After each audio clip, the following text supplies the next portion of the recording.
committed. This is the CBC Evening News.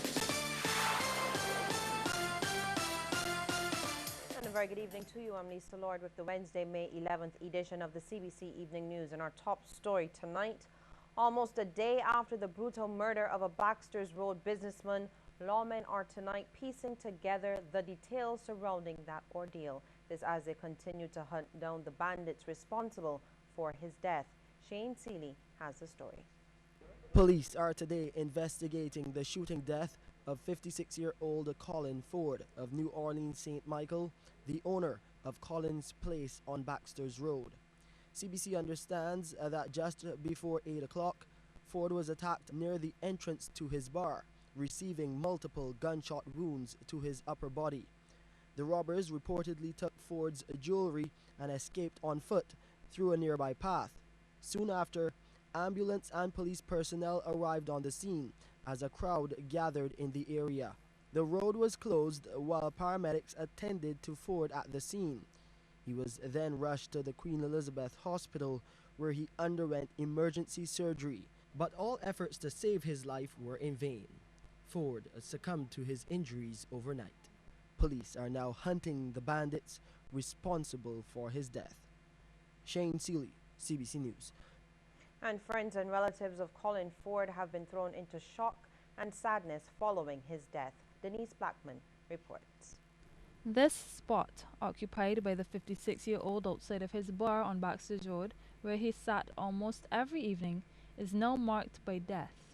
Coincidentally, his father died on this same day 3 years ago. As Colin Ford battled for his life last night, he specifically told relatives not to inform his mother, Elaine Anita Ford, but she knew something was wrong. I said, Colin dead. Something happened with Colin. And she says, yes, Mommy. I said, well, he dead. And she told me yes.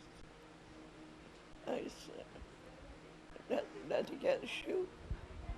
And that's about all I know. For his son, 22-year-old Raheem Ford, last night was the worst night of his life. I was outside chilling with my good friends and I got a phone call telling me that my father just got robbed and shot. And I went there and I saw him laying on the ground. And I went over him, talked to me, he told him to be strong for me. Those who were at the scene recall hearing multiple gunshots, and it's reported the robbers escaped on foot, going towards the Passage Road playing field after stealing his jewelry. Family friend Wayne Bevell arrived shortly after and saw Ford laying on the ground, bleeding. I see what happened. You tell me my and them don't rob me. I see you know who it is. Tell me you know who it is. Ford was afterwards taken by ambulance to the QEH and underwent emergency surgery, but succumbed to his injuries during the night. He do everything. Pay the bills. I'm going to miss him very much. To miss him. Just down the road from his mother's house, his fiancée Claudine Smith, who lived with Ford, his older son Corey Ford, and Corey's daughter, Destiny Selman, shared some photos of happier times with CBC. Ford attended the now-defunct St. Anthony's Secondary School before receiving a lawn tennis scholarship. He studied and worked in the U.S. before returning home and eventually took over the family business in Baxter's Road. From all accounts, Mr. Ford was caring and hardworking and sought to make his father, Colin Ford Sr., proud. He was also a role model for his son, who is trying not to focus on the men behind the crime.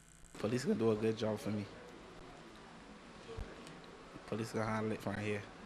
Well-known journalist and family friend Tim Slinger says crime among the youth is out of hand and calls on the public to help police rid the streets of guns. I know some people may say, well, it's nothing to do with them, but when it strikes home at you, then you will recognize that you should have played your role. Ford had just remodeled his entire bar and was in the process of extending his house. Denise Blackman, CBC News. Meantime, a man is currently assisting police with their investigations into the death of 57-year-old Valdine Hines. Hines was shot while traveling in a vehicle along Barbary Hill, St. Michael on the night of May 1st. She was taken to the QEH where she underwent surgery but died a few days later. Police say they expect to bring charges for Hines' murder shortly. Well, in more crime news, 2 men are set to appear in the Whole Town Magistrates Court tomorrow after being charged in connection with Monday night's $1 million drug bust. They are 40-year-old Corey Alfonso Flats of Green Hill Drive, Silver Hill in Christchurch, and 38-year-old Vincentian Andy Adrian Fernandez. The men were arrested after lawmen intercepted a Barbadian registered vessel off the west coast. They seized over 660 pounds of cannabis with a street value of $1.3 million. Frank Arthur, the father of former Prime Minister Owen Arthur, has died.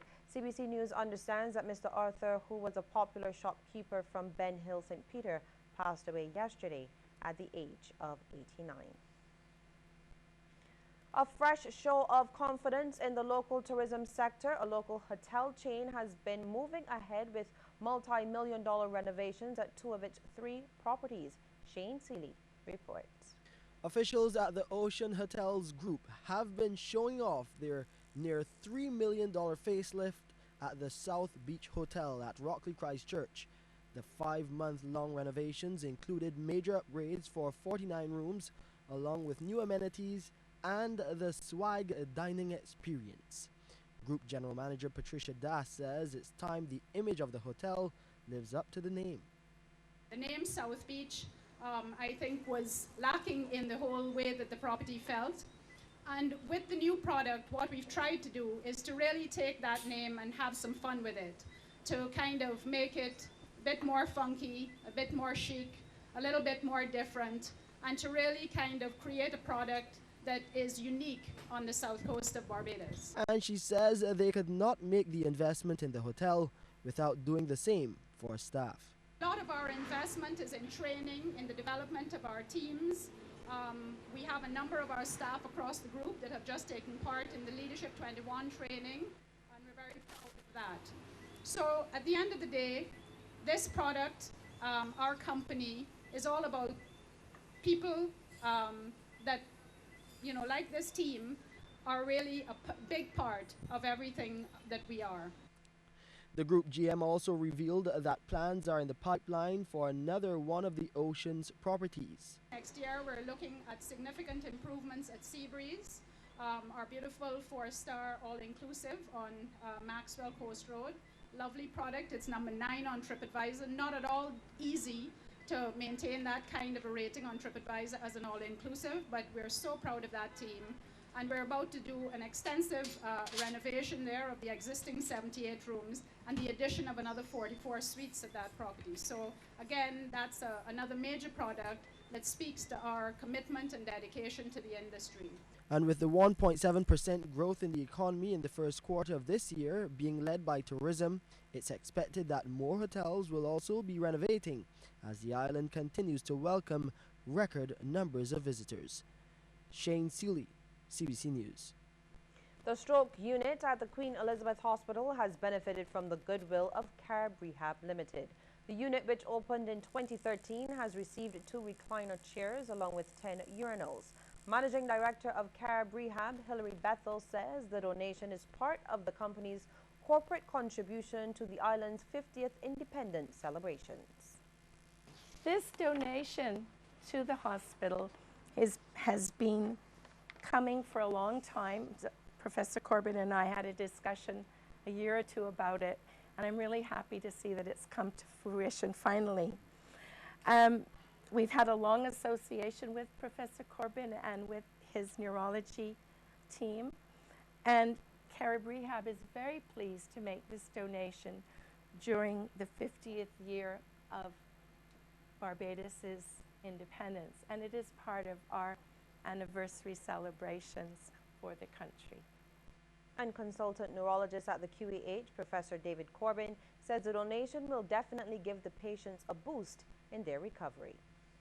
It isn't only about diagnosis, it's also about recovery. And your equipment, of course, is very useful in making the recovery period as smooth as possible and as efficient as possible. A functional recovery is really what we aim to have, the maximum functional recovery. More news in just a moment, including the latest from the Senate.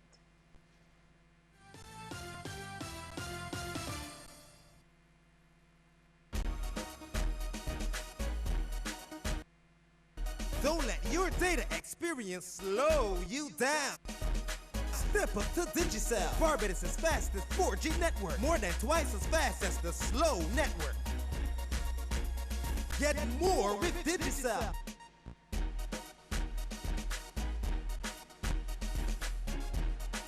Digicel, the fastest 4G network in Barbados. Dial *153# to sign up to Digicel today.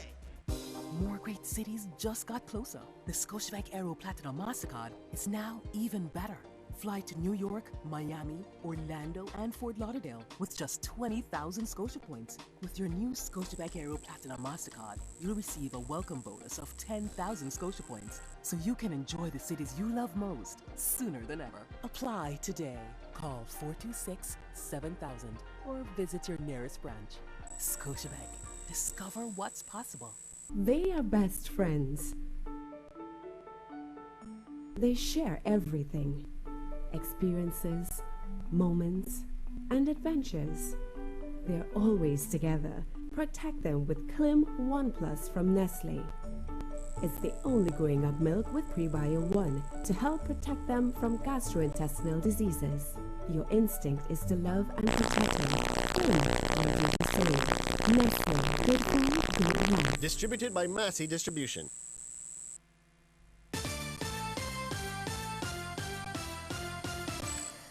Lawlessness on the roads, particularly by public service vehicle operators, remains a concern for Labour Minister Senator Dr. Esther Bayersuku.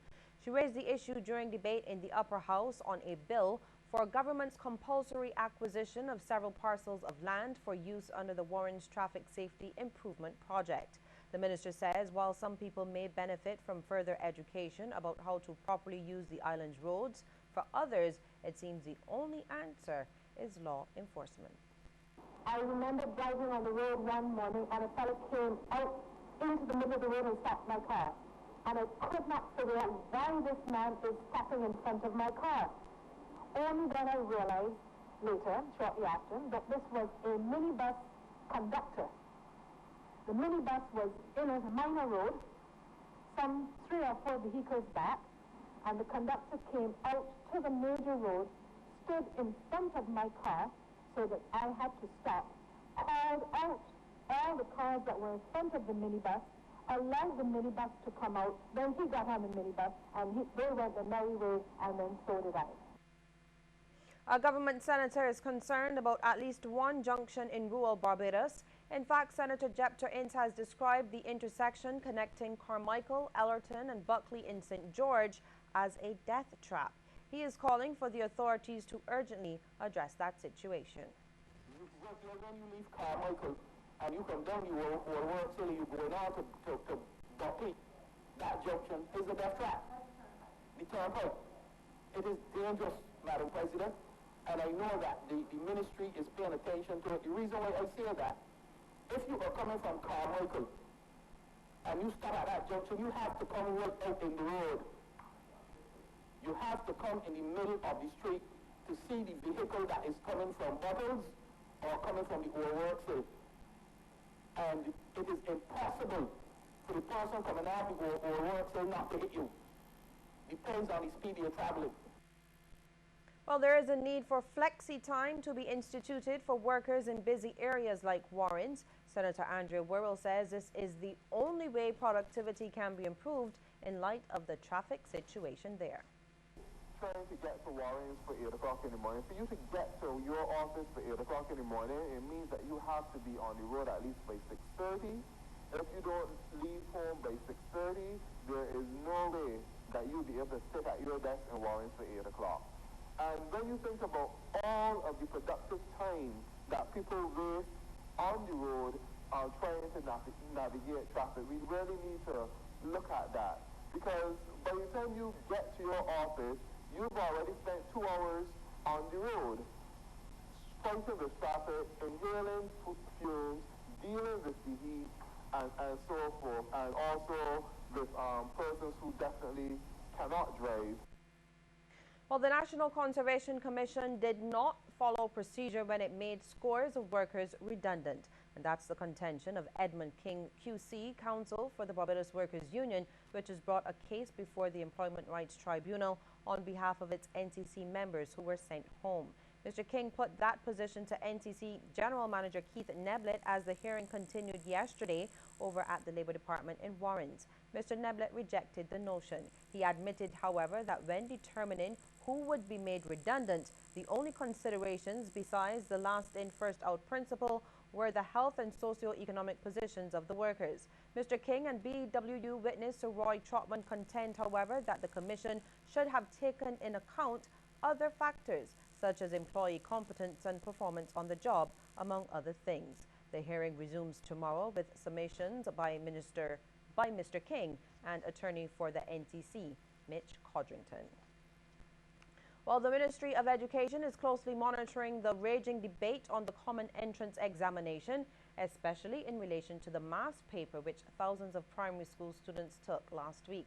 Parliamentary Secretary in the Ministry, Senator Harry Husband, says teachers in some quarters said that the maths exam was too difficult, adding to concern about the poor performances being registered by many students in this subject in recent times. While he considers the debate very interesting and healthy on both sides, he believes it's best to wait and see this year's results. Whether it was too difficult or not too difficult, for me, is not really the issue. The issue is that is the kind of debate that professionals ought to be engaged in. And I have seen some pretty enlightening views on both sides of the debate. So we wait till the outcome. As we speak, the papers are being corrected. And we wait on the outcome of the maths and then the official postmortem of particularly the mathematics paper to see how we come down on that debate. Senator Husband spoke to the media during the handing over of 30 laptops to 3 primary schools, those being Bay Primary, Cuthbert Moore and the People's Cathedral, under the second phase of the Khan Academy Mathematics Initiative. He also used the occasion to reveal that starting September, there will be a major upgrade in technology and computer systems at schools across the island.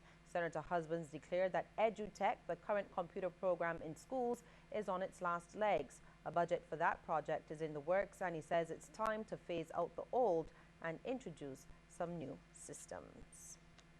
Well, the Barbados leg of the World Skills Competition is underway, and over the next few days, students of the Barbados Vocational Training Centre and the Samuel Jackman Prescott Polytechnic will be tested on what they've learnt, and the bonus will be a chance to represent this country. Lisa Broom has the details. Akil Craig Brown and Anthony Edgell are 2 of the 4 finalists in the automotive category of the local leg of World Skills. Over the last 2 days, they were tested in what they've learned in the braking and steering components of the car. The judging was held at the Barbados Vocational Training Board's Centre at St. Luke's in St. George and the Samuel Jackman Prescott Polytechnic. Chair of the technical subcommittee, Carol Griffith, says its overall aim is to prepare the students for the workplace. They would have been preparing over the last year or so with regards to the test project. There are different aspects of the test project. Today we looked at the brakes inspection, so we would have been focusing on that module today. Coming out of it, we have our judges, a competent panel of judges. They would have been here for the entire process, and we would be able then to get the scores finished and everything, and we'll be able to have a first place winner at the end. And Ms. Griffith says it has already started to pay off. We've seen persons coming out of the World Skills being able to get job placements, apprenticeship systems, attachments in the workplace, and going on from then to have permanent employment and doing very well, going in even above the skills level for a person in their particular category. So they'll be able to go in at a higher level because of the skills and the competencies shown in the World Skills competition. Akil and Anthony talked about their expectations. I wanted to compete at this level to showcase my individual skills and also prepare myself for the world of work. I believe that it will prepare me for the world of work and to get experience in the field. The competition will cover the subject areas of automotive, culinary, garment making and hairdressing. And with automotive out of the way, the other 3 competitions will be on display during this weekend's BMX at the Lloyd Erskine Sandiford Centre. Students will be chosen from 2 of those areas to compete on the international stage in Mexico come November. Lisa Broom, CBC News. Well, still to come, a look at some of the stories making headlines across our region.